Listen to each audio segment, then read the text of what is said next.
welcome to the second episode of Mrs. Bowers Analyzes Poetry with you.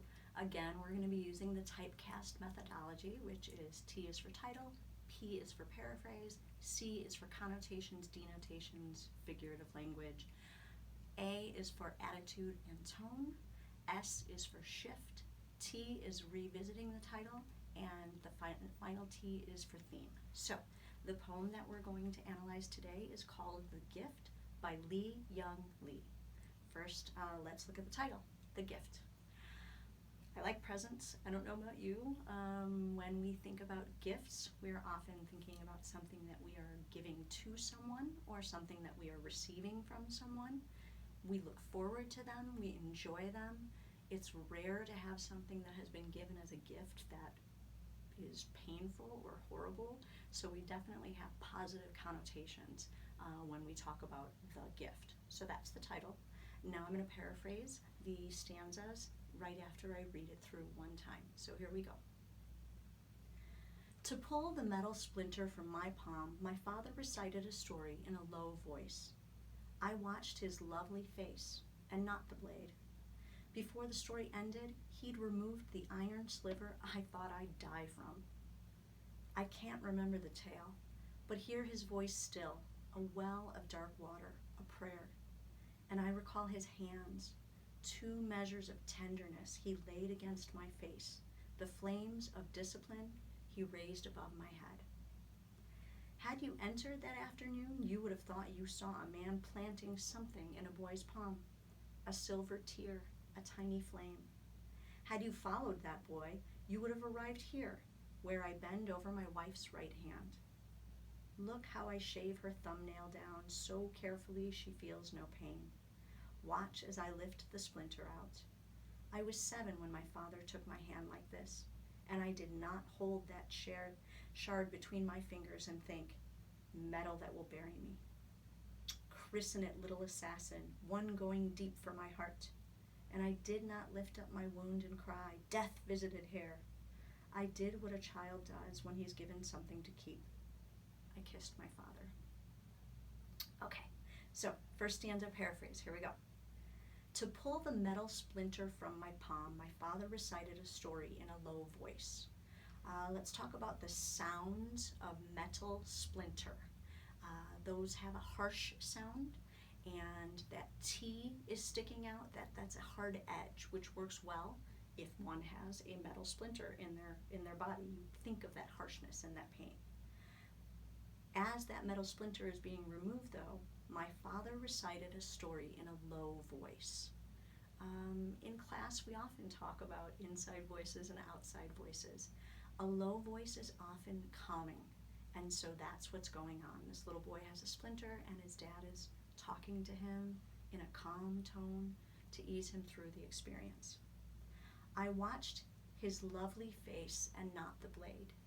Now realize, not all of us will refer to our parents as having lovely faces. But when we use that term, when we're describing a face as lovely, that word love is in there. And so there's a gentleness or a softness associated with that face. And it contrasts with the blade, which is sharp. Before the story ended, he'd removed the iron sliver I thought I'd die from.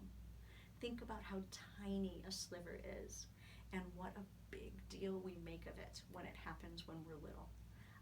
And so we have this moment where dad's talking and talking and talking, and the little boy doesn't even realize that the sliver is gone. So there's this nurturing going on. You might think about, I don't know if your parents did this, but they did this to me, where they tie the string around a loose tooth and they tie it onto the doorknob, and you're freaking out because you're never going to be able to pull that tooth out, and they slam the door, and before you even know it, the tooth is gone. And you've acted like it's the end of the world, when in reality it hurts for a second and then it's over.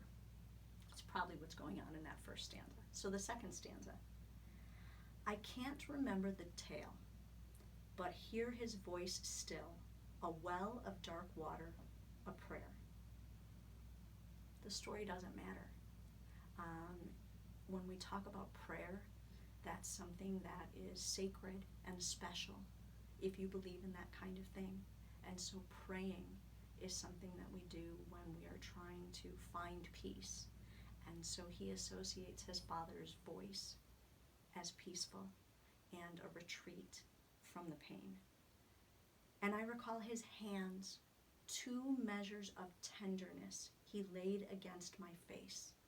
I want you to think about that. Hands can do so much. They can fight, and they can come together, and they can heal. And so he describes his father's hands with the word tenderness. And so there's a gentle, nurturing father taking care of his son. The flames of discipline he raised above my head. It's a little bit of a contrast, right? Flames of discipline. Think about, well, some parents, you gotta smack your little ones behind when they're, I don't know, trying to put a fork in an outlet, right? Like, oh, no, don't do that. Not encouraging spanking. I'm just saying it has happened. So flames of discipline, hands are often used to grab your arm or smack your butt or whatever it is that your parents are doing to quickly get you to stop the behavior. Those flames of discipline are not flames of discipline in this stanza. They're tender, and they're taking care of this little boy. Had you entered that afternoon, you would have thought you saw a man planting something in a boy's palm.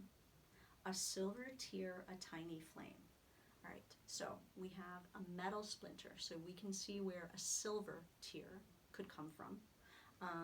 Also, if you catch a tear running down the face in the right light, it has kind of a silver shiny look, so there's that. And a tiny flame.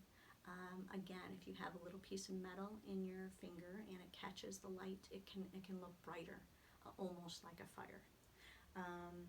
Had you followed that boy, you would have arrived here, where I bend over my wife's right hand. So, there's 2 separate things happening in this stanza. There's the time when he's with his father, and what you would have witnessed if you were just observing, and then he shifts forward, and he says, okay, had you followed that boy, watched him grow up, you would see him, that boy, bending over his wife's hand. Look how I shave her thumbnail down, so carefully she feels no pain. Watch as I lift the splinter out. Okay, so he is taking the lessons that he's learned from his father, and he's trying to provide the same kind of gentleness and love to his wife. I was 7 when my father took my hand like this, and I did not hold that shard between my fingers and think, metal that will bury me, christen it little assassin, one going deep for my heart. Again, it's that extreme, in the moment you think this is going to kill me. And he says, you know what, I didn't take that little piece after Dad had extricated it from my finger, and I did not scream out that, this is going to be my murderer, it's going to go right to my heart. He says, and I did not lift up my wound and cry, death visited here.